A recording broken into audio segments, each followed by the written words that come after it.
Hello champions, welcome to toppers Adda. दोस्तों, इस video में हम लोग कवर करेंगे बिहार बोर्ड 10वीं का जो एग्ज़ाम होने वाला है, उसमें social science, complete social science का इसमें हम लोग कवर करेंगे और वैसा क्वेश्चंस जो कि एग्ज़ाम में हूबहू देखने को मिलेगा। तो चलिए इस वीडियो को बिना टाइम को गवाते हुए इस वीडियो को शुरू करते हैं। और आप लोग से एक रिक्वेस्ट है कि अगर आप लोग चैनल पर नए आए हैं तो चैनल को सब्सक्राइब कर लीजिएगा और लाइक मत कीजिएगा, अभी मत कीजिएगा, बाद में अगर अच्छा लगे तो लाइक कीजिएगा, नहीं तो मत कीजिएगा। ठीक है, तो चलिए हम लोग वीडियो को शुरू करते हैं। तो पहला प्रश्न आप लोग के सामने है और यह सोशल साइंस का बहुत ही शानदार और यही सब क्वेश्चन ज़्यादा देखने को मिलेगा एग्जाम में। मुद्रण सबसे पहले किस देश में आरंभ हुआ था? यानी प्रिंटिंग जो है ये सबसे पहले किस देश में शुरू हुआ था? तो ये हो जाएगा, बताइएगा, तो चीन में हो जाएगा। कहाँ हो जाएगा? चीन में हो जाएगा सही जवाब। और मुद्रण का जो है, प्रिंटिंग प्रेस का जो है जनक किसे कहा जाता है? गुटेनबर्ग को कहा जाता है। ठीक है, चलिए फिर आगे देखते हैं। नेक्स्ट क्वेश्चन है क्वेश्चन नंबर 2, बहुत ही महत्वपूर्ण है। भारतीय राष्ट्रीय कांग्रेस की स्थापना कब होती है? तो भारतीय राष्ट्रीय कांग्रेस की स्थापना 1885 ईस्वी में जो है ए ओ ह्यूम के द्वारा किया जाता है। ठीक है, और पहला अधिवेशन जो होता है कांग्रेस का वो पूना में होता है, सॉरी बम्बई में होता है, और इसका अध्यक्ष व्योमेश चंद्र बनर्जी यानी WC बनर्जी को बनाया जाता है। चलिए नेक्स्ट क्वेश्चन, एक एक प्रश्न जो है बहुत ही महत्वपूर्ण है। क्वेश्चन नंबर 3 जो है बहुत ही इंपॉर्टेंट प्रश्न है, क्वेश्चन नंबर 3। ठीक है, रक्त और लौह की नीति का अवलंबन किसने किया था? तो रक्त एवं लौह की नीति का अवलंबन जो है वो जर्मनी को एक करने के लिए जो है बिस्मार्क ये वाला नीति अपनाया था, जर्मनी को एकीकरण करने के लिए। ठीक है, विलियम प्रथम जो है, जो कि पर्सा के शासक था, इसको प्रधानमंत्री बनाया था। ठीक है, इन्होंने जर्मनी को एक करने के लिए 3 युद्ध किया था। एक था डेनमार्क से युद्ध किया था, डेनमार्क से युद्ध किया था 1864 में किया था। ठीक है, हाँ, उसके बाद दूसरा ऑस्ट्रिया से क्या था? सेडोवा का युद्ध, है ना। पर्सा और सेडोवा का युद्ध होता है 1866 ईस्वी में, और सेडोन का युद्ध होता है 1870 ईस्वी में, और 1871 ईस्वी में जो है फ्रैंकफर्ट की संधि होती है। कौन सा? फ्रैंकफर्ट की संधि होती है।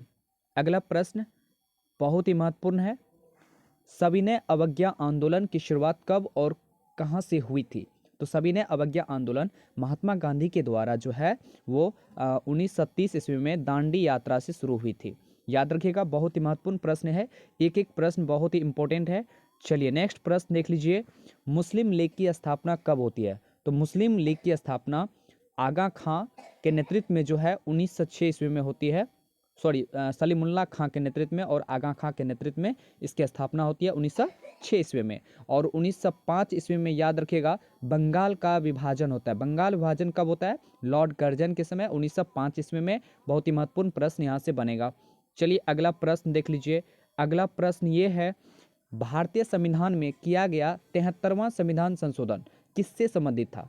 तो 73वां संविधान संशोधन ये पंचायती राज से संबंधित था। बिल्कुल सही जवाब हो जाएगा। अगला प्रश्न देख लीजिए, बहुत ही महत्वपूर्ण है। अगला है, भारत के लिए पहला फैक्ट्री एक्ट जो है कब पारित होता है? तो पहला फैक्ट्री एक्ट कब पारित होता है? तो 1881 ईस्वी में होता है। किसके समय होता है? तो लॉर्ड रिपन के समय होता है। याद रखिएगा, बहुत ही महत्वपूर्ण प्रश्न यहाँ से बनेगा। चलिए अगला प्रश्न देख लीजिए, क्वेश्चन नंबर 8 का जवाब दीजिएगा। गिरमिटिया मजदूर बिहार के किस क्षेत्र से भेजे जाते थे? तो बिहार के दोस्तों कौन सा क्षेत्र से भेजा जाता था? तो याद रखिएगा, ये पश्चिमी क्षेत्रों से भेजा जाता था। ठीक है, पश्चिमी क्षेत्र से भेजा जाता है। याद रखिएगा, एक एक पॉइंट बहुत ही महत्वपूर्ण है। अगला प्रश्न सबसे महत्वपूर्ण है कि वर्नाक्यूलर प्रेस एक्ट से बचने के लिए किस पत्र ने रातों रात अपनी भाषा बदल दी? ठीक है, कौन सा भाषा था? तो वो हो जाएगा, इसका सही जवाब हो जाएगा अमृत बाजार पत्रिका। ठीक है, इसका संपादक कौन था? शिशिर कुमार घोष था। याद रखिएगा। उसके बाद दोस्तों याद रखेंगे, वर्नाक्यूलर प्रेस जो एक्ट जो है वो 1878 ईस्वी में लॉर्ड लिटन के द्वारा लाया जाता है। याद रखिएगा, और इसको खत्म करने का जो श्रेय है 1882 ईस्वी में लॉर्ड रिपन को जाता है। नेक्स्ट प्रश्न, एक एक प्रश्न बहुत ही महत्वपूर्ण है। क्वेश्चन नंबर 10 है कि पूर्ण स्वराज की मांग का प्रस्ताव कांग्रेस के किस अधिवेशन में पारित हुआ था? बिल्कुल ये क्वेश्चन पे स्टार लगा लीजिए, पूछेगा तो पूछेगा। 1929 के लाहौर अधिवेशन में, कौन सा अधिवेशन में? लाहौर अधिवेशन में, जिसकी अध्यक्षता जवाहरलाल नेहरू के द्वारा किया गया था। इसी अधिवेशन में पूर्ण स्वराज की मांग किया जाता है। ठीक है, अगला प्रश्न। अगला प्रश्न बहुत ही महत्वपूर्ण है। सिख के 10वें गुरु और अंतिम गुरु गोविंद सिंह का जन्म जो है बिहार के किस नगर में हुआ था? ये बहुत ही महत्वपूर्ण प्रश्न है। ये पटना में हुआ था। कहाँ हुआ था? पटना में हुआ था, याद रखिएगा। चलिए अगला प्रश्न 12 नंबर का देख लीजिए। अंकोर वाट का मंदिर का निर्माण किस शासक ने किया था? तो देखिए अंकोर वाट का मंदिर जो है ये कहाँ पे है? ये कंबोडिया में है। कहाँ पे है? कंबोडिया में है, याद रखिएगा। और इसका निर्माण किसने किया था? तो सूर्यवर्मन द्वितीय ने किया था। किसने किया था? सूर्यवर्मन द्वितीय ने किया था। तो इसका सही जवाब ऑप्शन नंबर ए होगा, बिल्कुल। चलिए तो फिर अगला प्रश्न बहुत ही शानदार। बांग्लादेश कब स्वतंत्र हुआ? जैसा कि आप लोग जानते हैं बांग्लादेश जो है वो 1971 ईस्वी में स्वतंत्र हुआ था, याद रखिएगा। और इस स्वतंत्र कराने में जो है भारत का बहुत महत्वपूर्ण योगदान रहा था। चलिए अगला प्रश्न। अगला प्रश्न, अच्छा आप लोग कमेंट सेक्शन में बताइएगा श्रीलंका कब आज़ाद हुआ? कमेंट सेक्शन में जल्दी बताइएगा श्रीलंका कब आज़ाद हुआ था। और सभी आदमी को कमेंट करना है 1871 में कौन सी संधि हुई है? लगा लीजिए स्टार। ये क्वेश्चन छपेगा तो छपेगा, सोच लीजिए ये क्वेश्चन आउट हो चुका है। फ्रैंकफर्ट की संधि होती है 1871 में। किसके किसके बीच होती है? तो पर्सा और फ्रांस के बीच में होती है। पर्सा और फ्रांस के बीच में होती है। ठीक है, पर्सा जीत जाता है फ्रैंकफर्ट की संधि। चलिए फिर अगला प्रश्न देख लीजिए। अगला प्रश्न बहुत ही महत्वपूर्ण है। 1830 की क्रांति के बाद फ्रांस में किस प्रकार का शासन स्थापित हुआ? देखिए फ्रांस में जो है अगर क्वेश्चन पूछा जाए टोटल राष्ट्रवाद को लेकर के कितने युद्ध हुआ था, क्रांति हुआ था? तो सबसे पहला क्रांति होता है 1789 में। 1789 ईस्वी में होता है, लुई 16वां के विरुद्ध होता है। ठीक है, उसके बाद दूसरा होता है 18 जुलाई 1830 की क्रांति। ठीक है, उसके बाद 1848 के क्रांति होता है। ठीक है, तो ये सारा क्रांति होता है। तो ये किस प्रकार का शासन यहाँ से स्थापित हो जाता है? तो ये संवैधानिक राजतंत्र लागू हो जाता है। संवैधानिक राजतंत्र, याद रखिएगा। चलिए फिर अगला प्रश्न देख लीजिए, बहुत ही महत्वपूर्ण है, गर्दा प्रश्न है। रूस के बोल्शेविक क्रांति का नेतृत्व किसने किया? बोल्शेविक क्रांति का नेतृत्व जो है किसने किया? तो आप लोग को ऑलरेडी पता है, लेनिन ने किया था। किसने किया था? लेनिन ने किया था। बहुत ही गर्दा प्रश्न है। चलिए फिर अगला प्रश्न। अगला प्रश्न है अखिल भारतीय किसान सभा का गठन कब हुआ था? तो अखिल भारतीय किसान सभा का गठन जो है ये 1936 में हुआ था, स्वामी सहजानंद सरस्वती के द्वारा। किसके द्वारा? स्वामी सहजानंद सरस्वती के द्वारा। स्वामी सहजानंद सरस्वती के द्वारा, याद रखिएगा। क्वेश्चन पूछा जाएगा, ये बहुत ही महत्वपूर्ण क्वेश्चन यहाँ से बनेगा। चलिए अगला प्रश्न भी बहुत ही गर्दा प्रश्न है। चौरी चौरा कांड के बाद गांधी जी ने निम्नलिखित में किस आंदोलन को बंद कर दिया था? देखिए याद रखिएगा, असहयोग आंदोलन को जो है गांधी जी बंद कर दिए थे, है ना।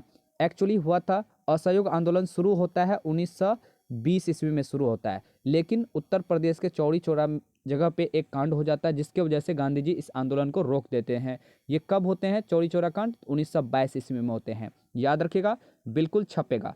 खिलाफत आंदोलन पूछा जाए तो ये भी गांधी जी के नेतृत्व में ही हुआ था। 1919 से लेकर के 1920 में ये भी शुरू हुआ था। सविनय अवज्ञा आंदोलन जो है 1930 में शुरू होता है। भारत छोड़ो आंदोलन 1942 में शुरू होता है। ये सारा आंदोलन जो है गांधी जी के द्वारा ही शुरू होता है, याद रखिएगा। चलिए अगला प्रश्न, और ये क्वेश्चन बहुत ही महत्वपूर्ण है। अंतर्राष्ट्रीय मजदूर दिवस कब मनाया जाता है? तो 1 मई को अंतर्राष्ट्रीय मजदूर दिवस मनाया जाता है। और विश्व पर्यावरण दिवस अगर क्वेश्चन पूछा जाएगा तो विश्व पर्यावरण दिवस से एक क्वेश्चन फिक्स है, तो ये 5 जून को मनाया जाता है। कब मनाया जाता है? 5 जून को मनाया जाता है। ठीक है, उसके बाद अगर क्वेश्चन पूछा जाएगा कि विश्व साक्षरता दिवस, तो 8 सितंबर को विश्व साक्षरता दिवस। और विश्व उपभोक्ता दिवस 15 मार्च को मनाया जाता है। ठीक है, और एड्स दिवस जो है ये 1 दिसंबर को मनाया जाता है, एड्स दिवस। ठीक है, मानवाधिकार दिवस, विश्व मानवाधिकार दिवस 10 दिसंबर को मनाया जाता है। जितना भी इस यहाँ पर लिखे हैं इसमें से एक न एक क्वेश्चन छपेगा, स्टार बना करके लिख लीजिएगा। चलिए अगला प्रश्न देख लीजिए, बहुत ही महत्वपूर्ण प्रश्न है। तिनकठिया प्रणाली निम्न में किस पर लागू थी? तो ये जो है तिनकठिया प्रणाली जो है ये किसानों पर लागू थी। किस पर? किसानों पर लागू थी, यानी बिहार के चंपारण में जो है गांधी जी तिनकटिया पद्धति को समाप्त किए थे 1917 ईस्वी में। याद रखिएगा, बहुत ही महत्वपूर्ण प्रश्न बनेगा। चलिए 21 का जवाब दीजिएगा। भारत में राष्ट्रीय स्तर पर पंचायती राज की स्थापना कब हुई थी? तो पंचायती राज की स्थापना 1959 में होती है। याद रखिएगा। अगला प्रश्न 22, बिहार में पंचायती राज का स्वरूप है? तो पंचायती राज का स्वरूप है ग्राम पंचायत है, पंचायत समिति है, जिला परिषद है, और इसका सही जवाब हो जाएगा इनमें से सभी होगा करेक्ट जवाब। क्या हो जाएगा? सभी के साथ बिल्कुल सही जवाब हो जाएगा। चलिए नेक्स्ट प्रश्न देख लीजिए, और ये क्वेश्चन तो अपने आप में बहुत ही महत्वपूर्ण है। ठीक है, इंडिका पुस्तक के लेखक कौन है? तो इंडिका पुस्तक के लेखक आप लोग को पता ही होगा, मेगास्थनीज है। कौन है? मेगास्थनीज है, बिल्कुल सही जवाब। चलिए अगला प्रश्न 24, भारत में सर्वप्रथम नगर निगम की स्थापना की गई थी, कहाँ की गई थी बताइएगा। तो इसका सही जवाब हो जाएगा चेन्नई में। प्रथम नगर निगम की स्थापना जो है चेन्नई में होता है, और भारत का जो है पाटलिपुत्रा भी ये नगर निगम में आता है, सॉरी बिहार का। चलिए अगला प्रश्न 25, सूचना के अधिकार आंदोलन की शुरुआत कहाँ से होती है? तो सूचना के अधिकार आंदोलन की शुरुआत जो है ये राजस्थान से होती है। कहाँ से होती है? राजस्थान से होती है। कब से? तो 2005 से जो है इसको मान्यता मिल जाता है। याद रखिएगा, क्वेश्चन छपेगा, बहुत ही महत्वपूर्ण है। चलिए अगला प्रश्न है 26, भारत की प्रमुख सामाजिक समस्या क्या है? तो प्रमुख सामाजिक समस्या जो है जातिवाद भी है, भाषावाद भी है, और संप्रदायवाद भी है। तो इसका करेक्ट जवाब हो जाएगा सभी, इनमें से सभी होगा करेक्ट जवाब। चलिए अगला प्रश्न देख लीजिए, नेपाल में लोकतंत्र की पुनः स्थापना कब होती है? तो नेपाल में जो है लोकतंत्र की स्थापना 2006 में होती है। कब होती है? 2006 में। चलिए हम पूछे थे श्रीलंका कब आज़ाद हुआ था, तो याद रखिएगा श्रीलंका जो है 1948 में आज़ाद हो जाता है। VVI लगा लीजिएगा। पंचायती राज संस्था के कितने स्तर है? तो पंचायती राज संस्था के 3 स्तर है ना। पंचायती राज संस्था के कितने स्तर? 3 स्तर, ग्राम पंचायत, पंचायत समिति और जिला परिषद। चलिए 29, भारत में सर्वोच्च न्यायालय के मुख्य न्यायाधीश की नियुक्ति कौन करता है? तो मुख्य न्यायाधीश की नियुक्ति जो है वो महामहिम कौन करते हैं? राष्ट्रपति जी करते हैं। ओह, कौन करते हैं? राष्ट्रपति जी करते हैं। ऑप्शन नंबर बी होगा करेक्ट जवाब। ठीक है, अगला प्रश्न है क्वेश्चन नंबर 30, बहुत ही महत्वपूर्ण है। ठीक है, पंचायती राज व्यवस्था सर्वप्रथम किस राज्य में लागू होता है? तो पंचायती राज व्यवस्था जो है सबसे पहले राजस्थान के नागौर से शुरू होता है। याद रखिएगा, है ना। दूसरा अगर क्वेश्चन पूछा जाएगा दूसरा जगह कहाँ लागू होता है, तो आंध्र प्रदेश में लागू होता है। नेक्स्ट प्रश्न, चलिए अगला प्रश्न है, भारतीय जनता पार्टी की स्थापना कब होती है? तो भारतीय जनता पार्टी की स्थापना 1980 में अटल बिहारी वाजपेयी के द्वारा किया जाता है। अगला प्रश्न, भारत में किस प्रकार की शासन प्रणाली है? तो भारत में जो है कैसी प्रणाली है? तो याद रखिएगा संघीय एवं संसदीय, यानी ऑप्शन नंबर बी होगा करेक्ट जवाब। अगला प्रश्न देख लीजिए, भारत में पहला नगर निगम कहाँ बना? तो पहला नगर निगम जो है अभी जैसा कि तुरंत हम लोग कर चुके हैं, चेन्नई मद्रास में। चलिए अगला प्रश्न 34, भारत में मतदाता होने की न्यूनतम आयु, यानी वोट देने का न्यूनतम आयु जो है वो कितनी है? तो वोट देने का न्यूनतम आयु 18 वर्ष है ना। याद रखिएगा, बहुत ही महत्वपूर्ण क्वेश्चन ये है। अगला प्रश्न 35, भारत में महिलाओं के लिए 50% आरक्षण की व्यवस्था किस संस्था में की गई है? तो 50% जो है आरक्षण महिला को पंचायती राज व्यवस्था में दिया गया है। याद रखिएगा, बहुत ही महत्वपूर्ण ये है। अगला प्रश्न, ये क्वेश्चन छपेगा, रिजर्व बैंक ऑफ इंडिया की स्थापना कब होती है? तो रिजर्व बैंक ऑफ इंडिया की स्थापना जो है वो कब होती है? तो देखिए एक्चुअली इसमें से जो है ना कब हुई थी, तो 1935 में हुई थी। ठीक है, लेकिन कहेगा अधिनियम कौन सा था? तो अधिनियम 1934 के अधिनियम से 1935 में स्थापना होती है। ठीक है, चलिए अगला प्रश्न, योजना आयोग का अध्यक्ष कौन होता है? तो योजना आयोग का अध्यक्ष जो है खुद प्रधानमंत्री होते हैं। राष्ट्रीय विकास आयोग का भी अध्यक्ष प्रधानमंत्री ही होते हैं। ठीक है, चलिए अगला प्रश्न, भारत में, और ये क्वेश्चन तो लगा लीजिए स्टार लगा लीजिए, छपेगा, भारत में वित्तीय वर्ष होता है कहाँ से कहाँ तक होता है? Financial year. तो 1 अप्रैल से 31 मार्च तक जो है वित्तीय वर्ष होता है। चलिए अगला प्रश्न बहुत ही महत्वपूर्ण है। दादा भाई नौरोजी ने सर्वप्रथम राष्ट्रीय आय का अनुमान कब लगाया था? तो राष्ट्रीय आय का आकलन जो है वो 1868 में करते हैं, और वो कितना करते हैं? तो 20 रुपया करते हैं। राष्ट्रीय यानी प्रति व्यक्ति है कितना? 20 रुपया करते हैं, याद रखिएगा, ठीक है। और दादा भाई नौरोजी जो है सर्वप्रथम राष्ट्रीय आय का आकलन किया था, ये भी आपको याद रखना है। Grand old man of India भी कहा जाता है। अन ब्रिटिश रूल, ये इसका पुस्तक है। मुद्रा के कार्य क्या है? तो मुद्रा के कार्य मापन भी है, संचय भी है, भुगतान भी है, इसलिए ऑप्शन हो जाएगा सही, डी ऑप्शन के साथ बिल्कुल करेक्ट जवाब हो जाएगा। चलिए 41, सर्वप्रथम व्यावसायिक बैंकों का राष्ट्रीयकरण कब हुआ? तो व्यावसायिक बैंकों का राष्ट्रीयकरण जो है वो 1969 में होता है। कहाँ कब होता है? 1978 में होता है। चलिए अगला प्रश्न देख लीजिए। रुपया जो है वो किस देश की मुद्रा है? तो रुपया भारत का भी है और पाकिस्तान का भी है, नेपाल का भी है, इसलिए इसका सही जवाब हो जाएगा ऑप्शन नंबर डी होगा करेक्ट जवाब। चलिए अगला प्रश्न 43, वर्तमान समय में आर्थिक विकास में किस क्षेत्र का सर्वाधिक योगदान है? तो सबसे ज़्यादा अर्थव्यवस्था में जो है योगदान जो है वो सेवा क्षेत्र को है ना। सेवा क्षेत्र को ही क्या कहा जाता है? तृतीयक क्षेत्र भी कहा जाता है, ठीक है। प्राथमिक क्षेत्र हो गया कृषि, प्राथमिक क्षेत्र कौन सा हो गया? कृषि। उद्योग हो गया द्वितीयक क्षेत्र हो गया, ठीक है, याद रखिएगा, बहुत ही महत्वपूर्ण है। चलिए अगला प्रश्न, अगला प्रश्न भी बहुत ही जबरदस्त है। उपभोक्ता अधिकार दिवस कब मनाया जाता है? तो उपभोक्ता अधिकार दिवस 15 मार्च को मनाया जाता है। ये क्वेश्चन ऑलरेडी हम लोग कर चुके हैं। चलिए अगला प्रश्न, योजना आयोग को भंग कौन कर सकता है? कौन सा आयोग बनाया गया है? तो योजना आयोग को भंग करके नीति आयोग बनाया गया है ना। आप लोग कमेंट्स में बताइएगा कब बनाया गया है, आप लोग डेट सहित बताइएगा, है ना। मुझे आप लोगों के जवाब का इंतजार रहेगा, ठीक है। I am waiting for your comment.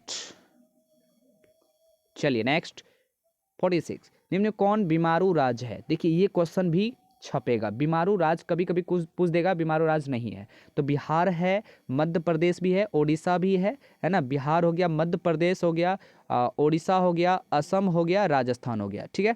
यानी ऑप्शन नंबर डी होगा करेक्ट जवाब।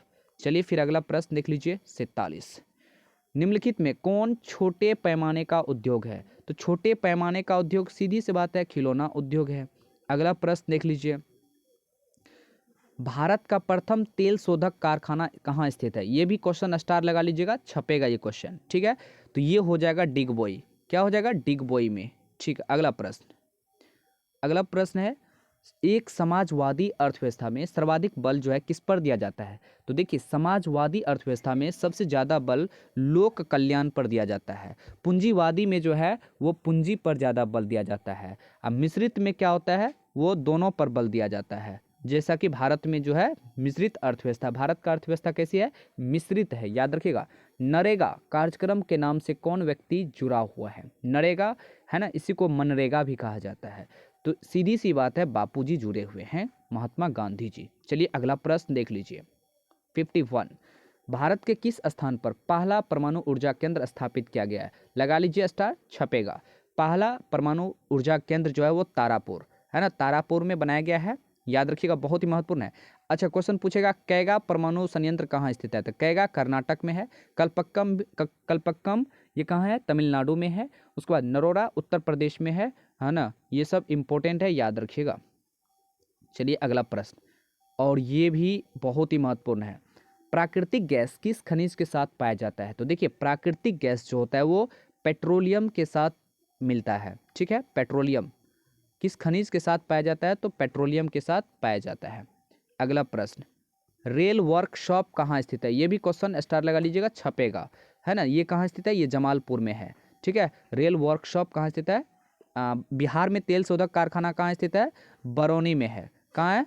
बरौनी में, याद रखिएगा, बहुत ही महत्वपूर्ण यहाँ से क्वेश्चन बनेगा। अगला प्रश्न 54, वन संरक्षण एवं प्रबंधन की दृष्टि से वन को कितने भागों में बांटा गया है? तो वन को जो है 3 भागों में बांटा गया है, ठीक है। आरक्षित वन, अवर्गीकृत वन और वर्गीकृत वन।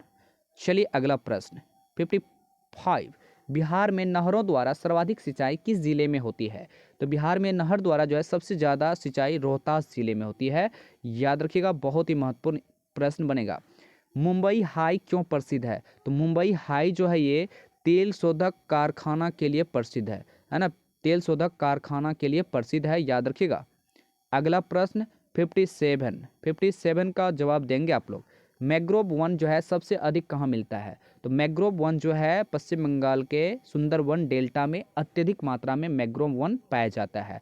और क्वेश्चन पूछेगा सर्वाधिक वन कहाँ पाया जाता है भारत में? तो मध्य प्रदेश में। याद रखिएगा, सबसे ज़्यादा वन मध्य प्रदेश में, सबसे ज़्यादा वन मध्य प्रदेश में छपेगा, स्टार मार लीजिएगा। सबसे कम हरियाणा में। कोयला, देखिए यहाँ पर कोसला नहीं कोयला है, किस प्रकार का संसाधन है? तो कोयला जो है ये अनवीकरणीय संसाधन है। कौन सा? अनवीकरणीय संसाधन है। ठीक है। अगला प्रश्न, चावल किस प्रकार की जलवायु का पौधा है? चावल जो है किस प्रकार की जलवायु का पौधा है? तो ये उष्ण आर्द्र प्रकार की जलवायु है। याद रखिएगा, बहुत ही महत्वपूर्ण यहाँ से क्वेश्चन बनेगा। अगला प्रश्न, सीमेंट उद्योग का सबसे प्रमुख कच्चा माल क्या है? तो ये भी क्वेश्चन पर स्टार लगा लीजिएगा, छपेगा। तो सीमेंट उद्योग का हो जाएगा चूना पत्थर हो जाएगा। ठीक है। एल्युमिनियम का अयस्क क्या होता है? एल्युमिनियम का बॉक्साइट होता है। ठीक है। अगला प्रश्न नेक्स्ट। चलिए अगला प्रश्न है, बिहार में प्रायः कैसी मिट्टी पाई जाती है? तो देखिए बिहार में प्रायः जो जलोढ़ मिट्टी पाई जाती है। कौन सी मिट्टी पाई जाती है? जलोढ़ मिट्टी। इसे ही दोस्तों याद रखिएगा कछाड़ी मिट्टी भी कहा जाता है। कछाड़ी मिट्टी कहा जाता है, याद रखिएगा। इसका विस्तार जो है 6.4 करोड़ हेक्टेयर है भारत में। याद रखिएगा, सबसे ज़्यादा विस्तार इसी का है, जलोढ़ मिट्टी का है। और पूछेगा तो पूछेगा, नवीन जलोढ़ मिट्टी को क्या बोला जाता है? खादर बोला जाता है ना। नवीन जलोढ़ मिट्टी को खादर बोला जाता है और पुरानी जलोढ़ मिट्टी को बांगर कहा जाता है। और बात रही काली मिट्टी को रेगुर कहा जाता है। ये काली मिट्टी जो है कपास के पौधे के लिए उपयुक्त है और ये सबसे ज़्यादा कहाँ पाया जाता है? तो महाराष्ट्र में पाया जाता है। याद रखिएगा, इस क्वेश्चन से जो है ना एक रिलेटेड क्वेश्चन पूछेगा ही पूछेगा।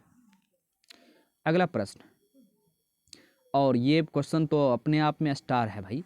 आयुर्वेद का जनक किसे माना जाता है? तो आयुर्वेद का जनक जो है चरक को माना जाता है ना। चरक संहिता पुस्तक है, इसी में इसका चर्चा है। अगला प्रश्न है, बिहार में कितने प्रतिशत क्षेत्र में वन है? तो बिहार में जो है वो ओनली 7% पे वन है। चलिए अगला प्रश्न, निम्न में कौन लोहयुक्त खनिज का उदाहरण है? देखिए लोहा का कौन कौन खनिज होता है? तो मैग्नेटाइट होता है, हेमेटाइट होता है, सीडेराइट होता है, लिमोनाइट होता है। तो देख लीजिए इसमें से कौन सा है? मैग्नेटाइट हो जाएगा। ऑप्शन नंबर ए होगा करेक्ट जवाब। नेक्स्ट प्रश्न देख लीजिए, सबसे घटिया कोयला। देखिए कोयला से संबंधित एक क्वेश्चन पूछेगा ही पूछेगा। सबसे अच्छा किस्म का कोयला जो है तो एंथ्रासाइट होता है, लेकिन सबसे घटिया कोयला पूछा जाएगा तो ये हो जाएगा पीट हो जाएगा। क्या हो जाएगा? पीट हो जाएगा, याद रखिएगा, है ना। चलिए अगला प्रश्न 66, निम्न में कौन रोपण फसल नहीं है? ये भी स्टार लगा लीजिए, छपेगा। तो रोपण फसल जो है इसमें से धान नहीं है। बाद बाकी रोपण फसल में रबर आ जाता है, गन्ना आ जाता है, चाय आ जाता है। अगला प्रश्न 67, भारत की प्रमुख खाद्यान्न फसल कौन है? लगा लीजिए स्टार, छपेगा। ये छपेगा तो छपेगा, तो हो जाएगा धान, हो जाएगा धान या चावल। चलिए अगला प्रश्न, बिहार में कितना प्रतिशत पर कृषि क्षेत्र स्थित है? भाई सबसे ज़्यादा जो है कृषि ही देखने को मिलता है बिहार में, है ना। चलिए अगला प्रश्न है कि भारत में सबसे लंबा बांध कौन सा है? तो भारत में सबसे लंबा बांध हीराकुंड बांध है ना। हीराकुंड बांध याद रखिएगा, पूछेगा, बहुत ही महत्वपूर्ण क्वेश्चन है यहाँ से। चलिए 70 नंबर, किस खनिज को उद्योगों की जननी कहा जाता है? लगा लीजिए, छपेगा। ये क्या होगा? छपेगा। तो इसका सही जवाब हो जाएगा लोहा। लोहा को उद्योगों का जननी कहा जाता है। ये क्वेश्चन 110% छपेगा। चलिए अगला प्रश्न, सर्वोत्तम कोयले का प्रकार कौन सा है? तो सर्वोत्तम कोयले का प्रकार अभी हम लोग कर चुके हैं, एंथ्रासाइट। अगला प्रश्न, गंडक परियोजना है। गंडक परियोजना ये बिहार के वाल्मीकि नगर में जो है ना, बिहार के वाल्मीकि नगर में है, पश्चिमी चंपारण में। चलिए अगला प्रश्न, किन राज्यों में किसमें सर्वाधिक वन क्षेत्र है? अभी जैसा कि हम लोग कर चुके हैं, सबसे ज़्यादा वन जो है ये मध्य प्रदेश में है। सबसे ज़्यादा वन कहाँ है? मध्य प्रदेश में है, याद रखिएगा, छपेगा ये क्वेश्चन। चलिए अगला प्रश्न, सुनामी का प्रमुख कारण क्या है? देखिए सुनामी जो है एक जापानी शब्द है। सबसे पहला क्वेश्चन तो यही बनेगा, ये कौन सा शब्द है? तो जापानी शब्द है, स्टार लगा लीजिए। जब भूकंप समुद्र में होता है तो उसी को सुनामी कहा जाता है। तो समुद्र में जो है भूकंप जो होता है उसी को क्या बोलते हैं? सुनामी, याद रखिएगा, है ना। सुनामी जो है पी से शुरू होता है। अगला प्रश्न है, निम्नलिखित नदियों में से किसे बिहार का शोक कहा जाता है? ये भी स्टार लगा लीजिए। बिहार का शोक ऑलरेडी आप लोग जानते होंगे, कोसी को कहा जाता है। अगला है 76 नंबर, मकान में आग लगने की स्थिति में क्या करना चाहिए? तो भाई ये तो कॉमन सेंस की बात है, मकान में जब आग लगे तो अग्निशामक यंत्र को बुलाना चाहिए, न कि दरवाज़ा बंद करके उसके अंदर रहना चाहिए, आग बुझाने तक इंतजार करना चाहिए, है ना। हाँ, चलिए अगला प्रश्न, द्वितीय पृथ्वी सम्मेलन कहाँ हुआ? देखिए यहाँ पृथ्वी सम्मेलन से संबंधित एक प्रश्न पूछा जाएगा। पहला पहला कब होता है? तो वो होता है 1992 ईस्वी में, ठीक है, 1992 ईस्वी में होता है, याद रखिएगा। और ये कहाँ होता है? ये होता है ब्राज़ील के रियो डी जेनेरो में पहला पृथ्वी सम्मेलन। दूसरा होता है 1997 ईस्वी में, 1997 ईस्वी में कहाँ होता है? न्यूयॉर्क में। कहाँ होता है? न्यूयॉर्क में। तीसरा होता है 2002 में, 2002 में होता है जोहान्सबर्ग, है ना, कहाँ होता है? जोहान्सबर्ग। तो देखिए इसमें 5-5 जोड़ते जाइएगा, ठीक है। तो दूसरा क्वेश्चन पूछा जा रहा है तो न्यूयॉर्क हो जाएगा।